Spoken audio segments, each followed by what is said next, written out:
It started quietly, the way most suburban wars do. Just a peaceful cul-de-sac tucked behind oak-lined streets in a sleepy Georgia neighborhood. You know the type. Identical mailboxes, fresh mulch around every tree, and a sense of order so tight it practically smelled like lemon pledge. That's what we were buying into, or so we thought. My name's Daniel Price, 37, warehouse foreman by day, amateur smoker brisket by weekend. My wife, Natalie, had just retired from 20 years in the U.S. Air Force. She was a decorated logistics officer, had seen more of the world than most people even read about. After her retirement ceremony at Andrews Air Force Base, we packed our things, sold her tiny condo in D.C., and finally moved into the home we've been paying on for nearly 3 years. We bought early, one of those pre-construction deals where you commit before there's even a sidewalk poured. Back then, it felt like we were buying into potential, and when the model home showed up with granite countertops and whisper-quiet garage doors, I believed in the dream. The plan was simple. Natalie and I would finally live under the same roof without deployments, duty rosters, or 4:30 a.m. alarms. We'd start our next chapter, maybe even start a family. And on that first day, when the moving truck rolled up and Natalie climbed out in gym shorts and a veteran-strong hoodie, I was stupidly optimistic. She kissed me on the cheek and said, "You ready to finally do normal life?" I laughed, as long as it doesn't involve MREs. She grinned. No promises. But less than an hour after she stepped foot on our driveway, the neighborhood watchdog had already sniffed us out. She came out of nowhere, blonde bob, clip-on sunglasses, a visor like she was about to coach Little League. Clipboard in hand, she marched up the sidewalk as if she owned the pavement. "Excuse me," she barked before even introducing herself. "Is that your vehicle parked in front of the fire hydrant?" I blinked, confused. "That's the moving truck." "Well, it's blocking access," she said, eyebrows scrunched so tightly you'd think we kicked her dog. Natalie stepped forward. "Ma'am, we'll be done unloading in 20 minutes. 20 minutes is 20 minutes too long if there's an emergency," the woman snapped, scribbling something on her clipboard. That was the first time I heard her name, Denise Witherspoon, HOA president, self-appointed property line police, and living embodiment of every petty suburban stereotype you've ever heard.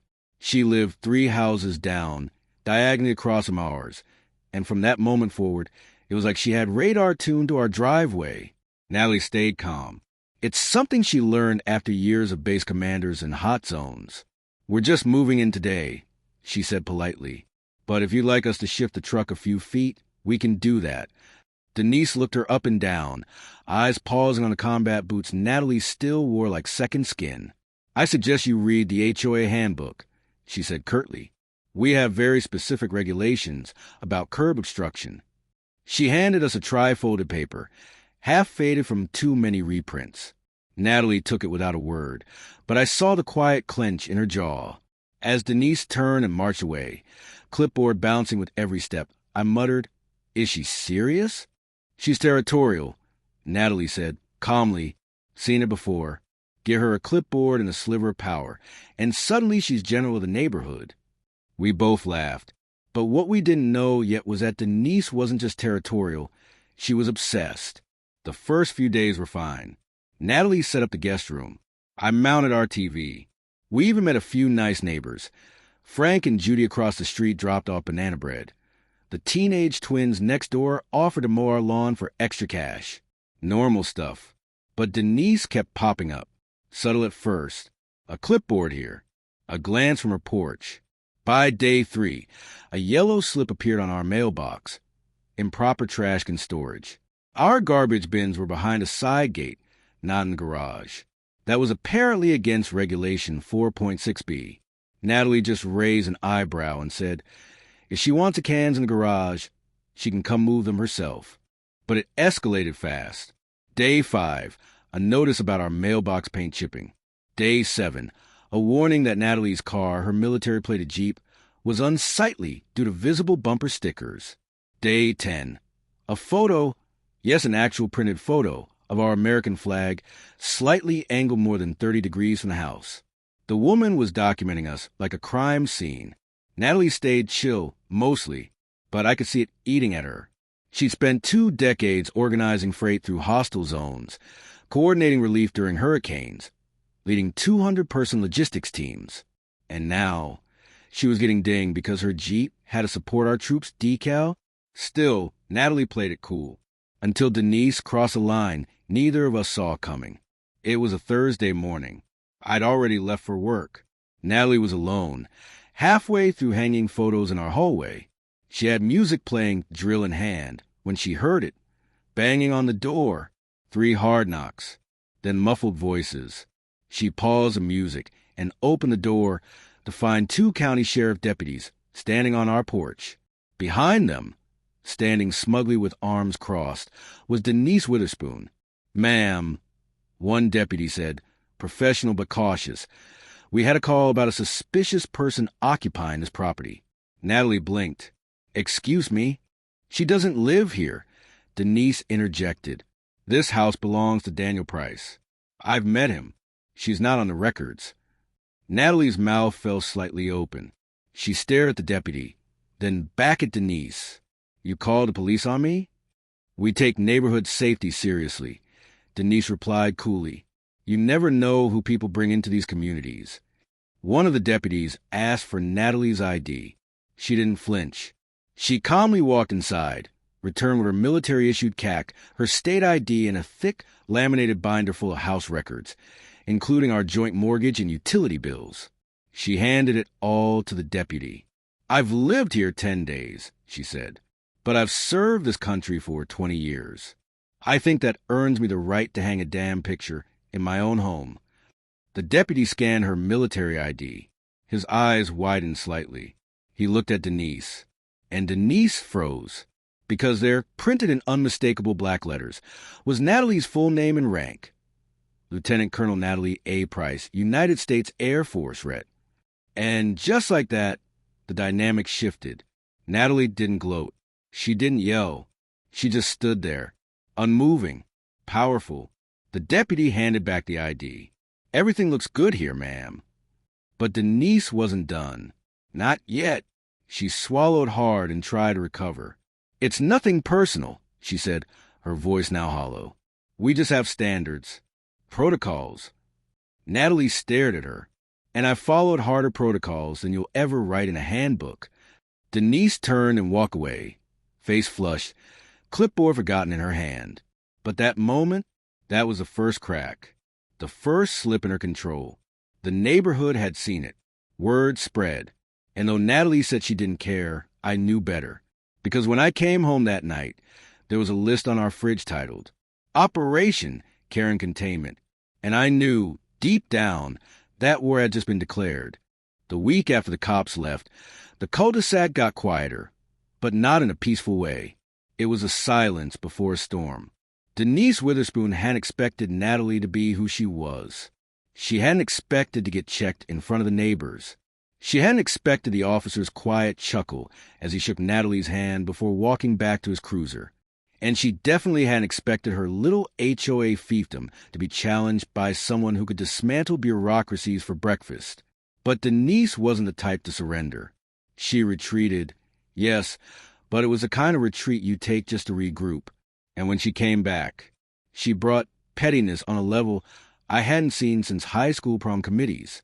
It started with a letter, typed, signed, official HOA stationery, delivered straight to our mailbox.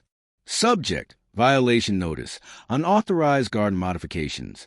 Apparently, the rosemary bushes Natalie planted near our walkway weren't pre-approved. She'd taken 2 old planter barrels from her base housing days, rustic wood, classic look, and arranged them next to the front steps. It looked good, tasteful, like something you'd see on a Pinterest board for military wives with taste.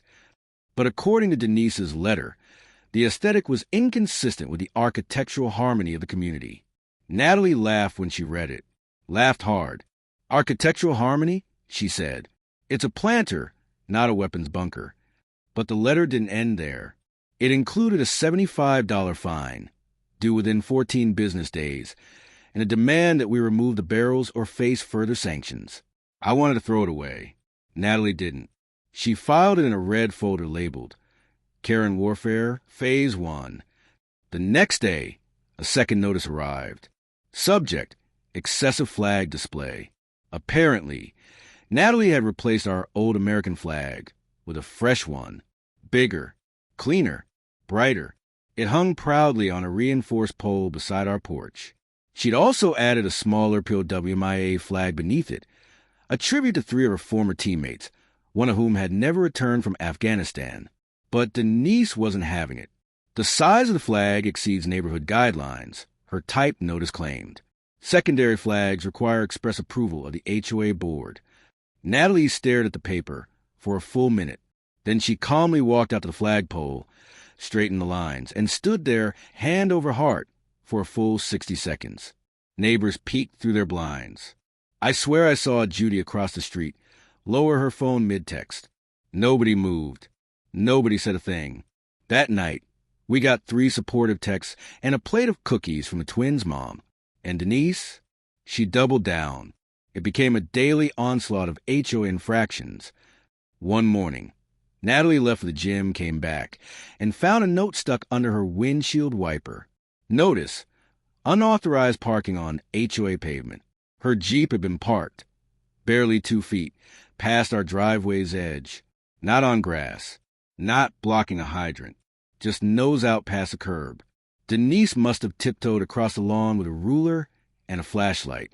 Another day, I came home and found Natalie staring at the community bulletin board down by the mailbox pavilion. Her arms were crossed. Her mouth was a tight line. Taped dead center on the corkboard was a flyer with bold letters. Know your neighbors. Not all who move and share our values. It didn't mention names, but it didn't need to. Everyone on the street knew who it was about. There was even a blurred photo, clearly taken from a ring cam still, of Natalie in our front yard, adjusting the rosemary planters. Natalie didn't say a word. She ripped the flyer down, folded it neatly, and slid it into her folder. That night, she updated the label. Karen warfare, phase 2, psychological ops. But Denise wasn't just attacking Natalie.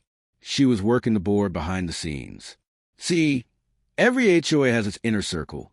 The vice president who just wants peace and potlucks, the treasurer who's mostly in it for the Excel sheets, and the secretary who never really knows why she signed up in the first place. Denise had them all under her thumb until Natalie showed up.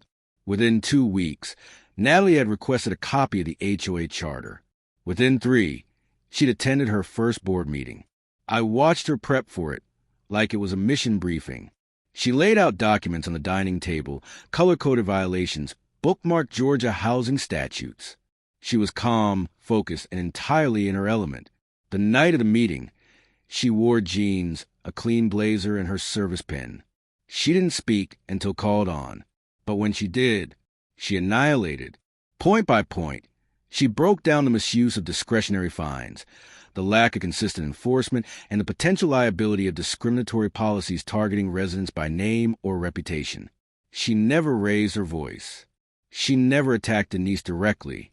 But Denise's face turned redder with every page turn. By the time Natalie finished, the treasurer was nodding, the secretary was taking furious notes, and the vice president, Frank, our banana bread neighbor, looked over at Denise and said, "Maybe we should revisit some of these protocols." Denise ended the meeting early, but not before slipping a sealed envelope across the table toward Natalie. Inside, another fine. Subject, disruptive conduct at HOA meeting. Fee, $100. Natalie didn't laugh this time. She folded the letter carefully, placed it into her now expanding red folder, and looked at me with a new kind of fire in her eyes. "This isn't about bushes or flags," she said. "She thinks this place is her kingdom. She's not going to stop until someone makes it public." I nodded. "So, phase 3. Natalie cracked a smile. "No," she said. Phase 3 was defense. She pulled out a yellow notepad and began writing.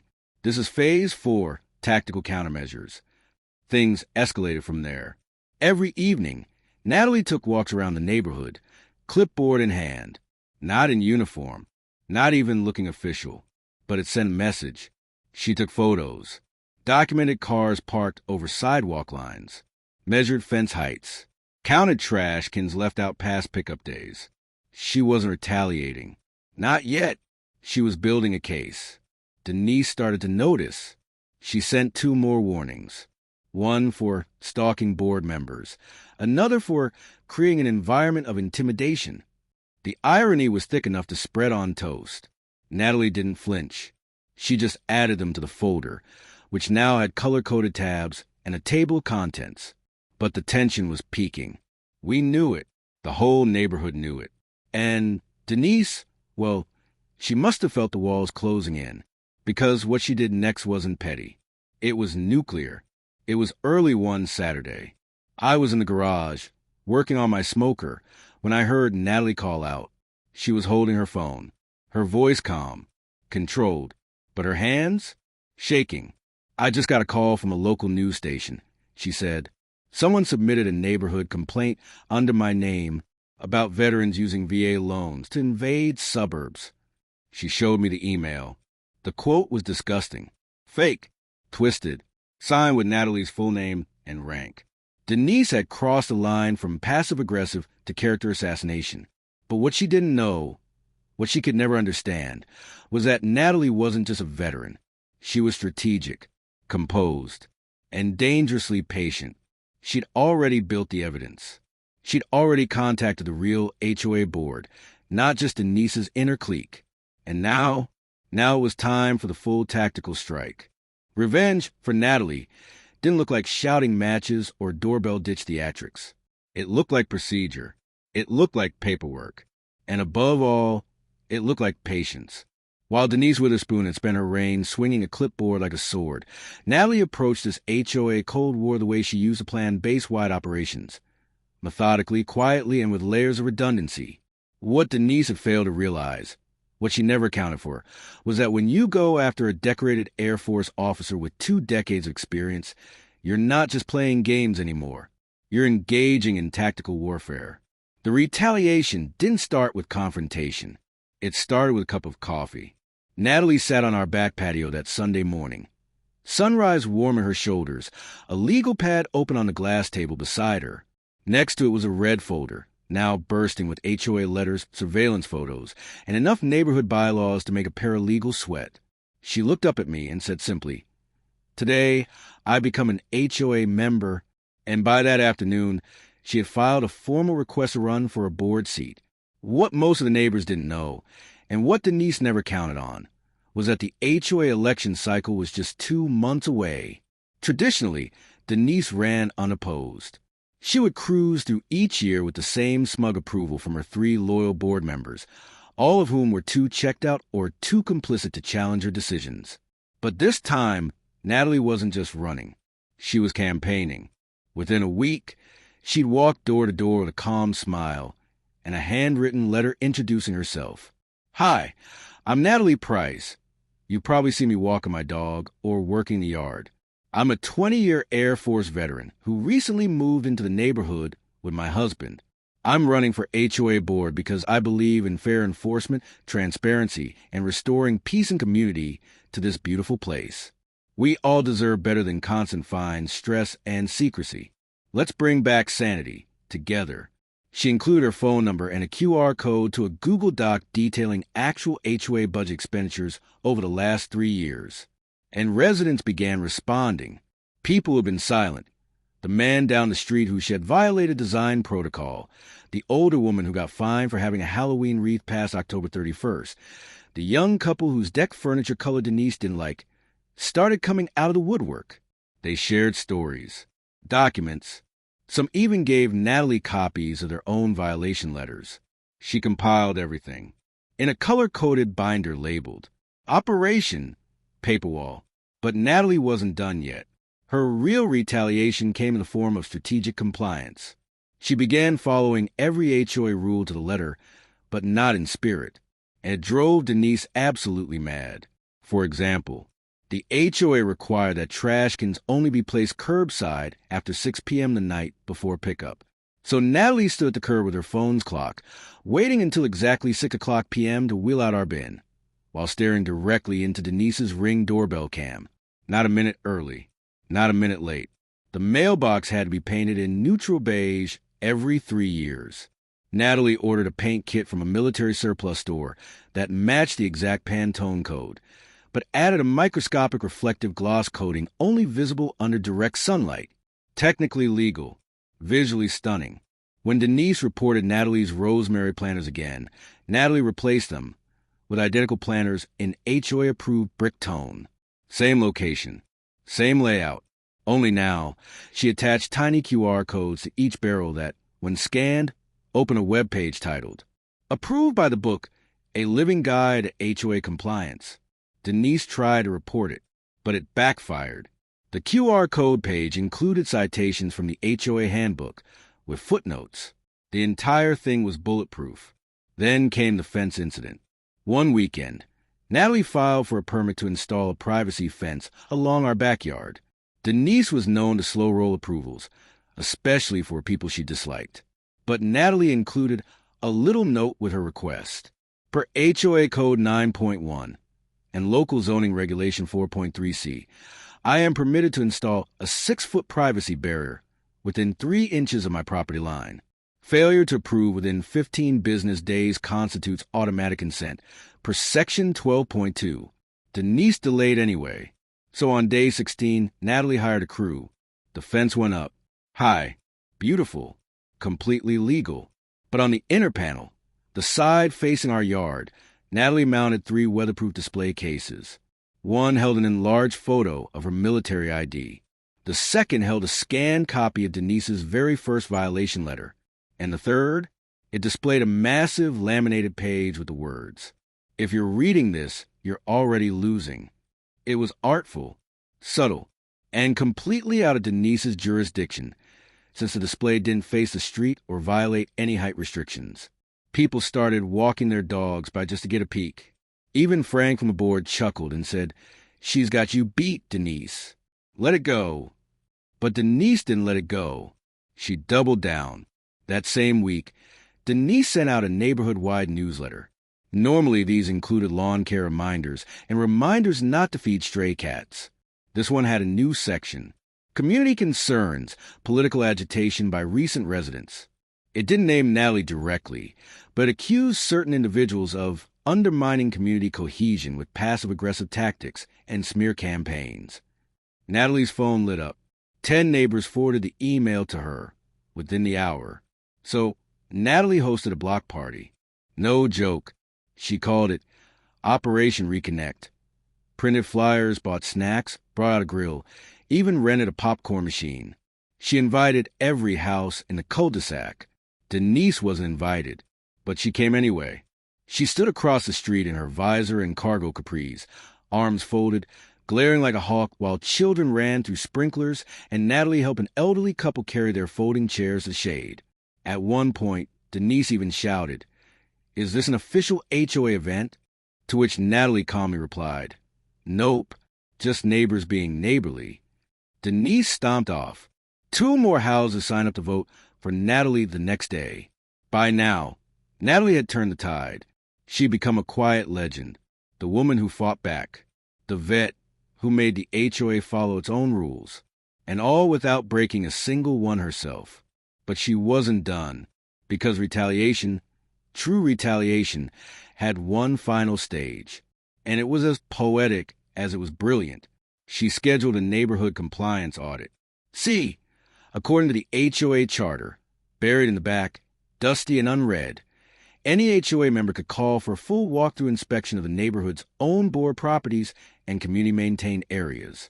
That included the HOA's landscaping zone, Denise's decorative community garden, the bulletin board Denise controlled. Natalie filed a request, official, dated, backed by 10 resident signatures. And when the auditor came, they found 3 overgrown hedges in the HOA-maintained roundabout, a garden gnome in the community rosebed Denise's, and best of all, an outdated electrical panel behind the community bulletin board. It hadn't been up to code in 7 years.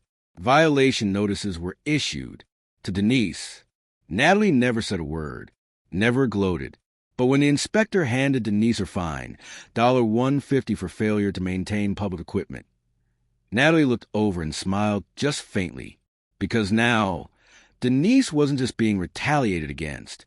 She was being outplayed on her own battlefield. And it wasn't over yet. The election was just a few weeks away. And Natalie was about to launch the final phase. Total neighborhood liberation. Election day didn't come with fireworks. It came with lawn signs. Simple, elegant placards that popped up like spring flowers across the neighborhood. Natalie Price, for neighbors, not control. By the time the third week of June rolled around, nearly 24 homes on our block had a sign planted in their front yard. A few had many American flags taped to the post.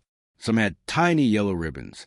One house even spray-painted a wooden pallet and leaned it against their porch like a campaign billboard. Denise tried to fight back. She responded with signs of her own, hastily printed in clashing fonts. RE-elect experience. Protect standards. Vote Denise. But they were few and far between. A handful of homes near her corner lot carried them, but not many. And even those felt reluctant. The tide had shifted. Natalie hadn't just run a campaign. She had built a movement. The HOA meeting was held on a Thursday evening in the community center. A beige-walled room with plastic chairs, fluorescent lights, and the smell of weak coffee and carpet glue. Normally, only a few bored retirees showed up. This time, the parking lot was full. Inside, every chair was taken. Neighbors lined the walls, fanning themselves with printed ballots. Someone brought cookies. Someone else brought folding chairs from their garage. I caught sight of Frank, our vice president, grinning ear to ear behind a folding table labeled Election Committee. Denise was already there. Clipboard, beige sweater, tight smile. But this time, she wasn't standing tall. She was shrinking into her seat as Natalie stood near the entrance, shaking hands, smiling, remembering names. I didn't know she was a veteran, someone whispered behind me. She helped Judy get her late fee reversed. She brought cupcakes to the Smith twins' birthday. I mean, come on. It wasn't just admiration anymore. It was loyalty. The vote was fast. Clean. Secret ballots, collected in a locked clear box that Frank personally supervised. Everyone in the room knew how it would go. The air buzzed with anticipation. Neighbors were chatting, nodding, smiling. Except Denise. She was silent, clutching her clipboard like a shield. She glanced at Natalie several times, but Natalie never looked back. She sat with her legs crossed, her hands folded, and her military bearing perfectly in place. She didn't need to gloat. She just needed to wait. When the results were announced, Frank stood at the front of the room and tapped the mic twice. "Thank you all for coming," he began, voice steady but clearly amused. "In all my years on this HOA board, I don't think we've ever had this kind of turnout. And I think the votes speak for themselves." He unfolded the slip in his hand. For the open board seat, the vote count is as follows. Natalie Price, 83 votes. Denise Witherspoon, 11. A pause. Applause erupted. Loud. Sustained. Some people actually stood. Someone started clapping slowly and dramatically, and others joined in until it became a full-blown neighborhood ovation. Judy was wiping tears from her eyes. Frank leaned into the mic again. Effective immediately, Natalie Price will be joining the HOA board. Denise, your term is now expired. That's when it happened. Denise stood, face pale, gripping her chair like it was a lifeline. "This is a mistake," she said loudly, voice cracking. "You're going to regret this. She's weaponized the neighborhood. She's a manipulator. You don't know what she's capable of." The room fell silent. Then Natalie stood, calm, measured. "I'm capable of following the rules," she said, voice steady. "That's all I ever did. You were the one who made it personal. And this community, it finally woke up." The silence broke into cheers again. Denise shook her head, her lips pressed into a flat line. "You think you won," she snapped. Natalie smiled, just slightly. "I didn't win," she said. "We did." But Natalie wasn't content with just taking Denise's seat. She took her legacy apart. Over the next week, the board initiated a full audit of all past HOA fines and decisions made under Denise's leadership. Natalie led the charge, aided by Frank and the newly appointed treasurer, an accountant named Carla, with no-nonsense attitude and a ledger thicker than a phone book. They discovered dozens of arbitrary fines levied without proper notice, multiple instances of discretionary spending on community improvements that just happened to be done by Denise's cousin's landscaping company, a misallocated fund meant for a community playground that had been shelved for years. It wasn't embezzlement, but it was negligent, and it was embarrassing. The board made the audit public. Natalie posted the findings on a new community website. She helped set up transparencynowo.org. She didn't name names. She didn't have to. The community knew. And Denise? She disappeared. 2 weeks later, her house went up for sale. No notice. No farewell letter. Just a generic for sale sign next to a wilted hydrangea bush in a driveway that hadn't been edged in days. Neighbors whispered she couldn't take it. She always had to be the queen bee. Now she's just gone. But the cherry on top, the moment that turned this whole saga from satisfying to legendary, that came the day the real estate photographer arrived. Natalie and I were sitting on our porch, sipping iced tea. The sun was just starting to set, casting long golden shadows across the neighborhood. The photographer pulled up in a small SUV and walked across the street with a camera in hand. He paused when he reached Denise's lawn. There, nailed to the side of her mailbox post, someone had hung a wooden sign, burned into it, rustic style, with the words, "Abandoned Petty Kingdom, all ye who enter here." And underneath, in small brass letters, presented by the HOA Compliance Board, June 15th. The photographer laughed out loud. "So did we?" Natalie leaned back, took a sip, and said, "Mission accomplished." I smiled. That part of the folder labeled Phase 5, was this it? She nodded. Public decommissioning. In the weeks that followed, the neighborhood changed. Letters from the HOA stopped coming. The website displayed clear rules, clean financials, and even a feedback portal. Neighbors started waving more. Kids played chalk hopscotch in the cul-de-sac again. And Natalie? She kept a red folder, framed the first violation letter, and replaced Denise's old clipboard with one she used to personally track real improvements, new plants for the community garden, a weekend cleanup event, and an actual vote on building that long-promised playground. She never bragged, but every time someone thanked her, she just smiled and said, "I just followed protocol." A few months after Denise Witherspoon left the neighborhood, you could feel the shift in the air. The cul-de-sac that once felt like a stage for quiet tyranny had become a place of cautious optimism. Yards still had their issues. One guy down the block had a thing for plastic flamingos, and the Joneses couldn't decide whether they were painting their shutters red or green. But now the complaints came with conversation, not citations. Nellie didn't just sit on the HOA board now. She chaired it, but you wouldn't have known it from the way she acted. No gavel, no self-importance. Just a clipboard, a calm presence, and a very organized Google Calendar. She made the rules clear, fair, transparent. She introduced a 10-day grace period for all fines and a community appeals process that actually listened to residents instead of steamrolling them. The irony? Natalie, the woman accused by Denise of being a disruptive outsider, became the glue that held the neighborhood together. It wasn't long before people started telling stories about what it used to be like around here, and Denise, whether people said it aloud or not, became a kind of suburban cautionary tale. One fall afternoon, I was on a ladder, stringing up lights for Halloween, when Frank came over with a box of old HOA documents he found buried in his attic.